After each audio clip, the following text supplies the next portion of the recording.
Bom, uma pergunta que eu achei muito interessante de dar uma olhada aqui com vocês é: Is there something else you're searching for?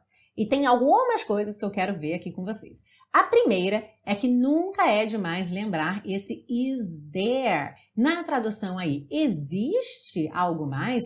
E lembra que eu também poderia traduzir como há algo mais ou ainda tem algo mais, e aí é muito importante que você se lembre que sempre que você quiser perguntar tem, no sentido de haver ou existir, você não vai usar o verbo to have, porque o verbo to have significa possuir. Eu tenho no sentido de eu possuo, é meu, ok? E não é o contexto aqui. A ideia é se há, se existe, se tem algo mais. Então, sempre que você quiser usar esse ter, no sentido de haver ou existir, você vai usar there is, se for singular, ou there are, se for plural. E aqui, como a gente tem uma pergunta, inverteu a ordem, is there?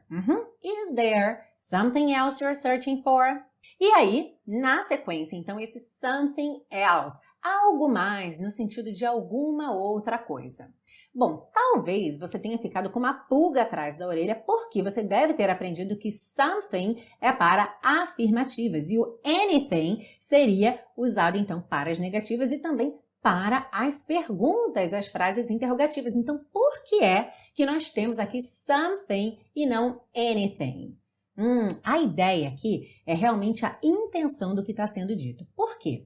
Normalmente, quando eu coloco anything, seria algo mais, alguma outra coisa, num leque muito grande. A gente poderia pensar como qualquer outra coisa. Mas nesse caso aqui, ele está perguntando para ela, is there something else you're searching for? Tipo, tem algo mais, alguma outra coisa especificamente.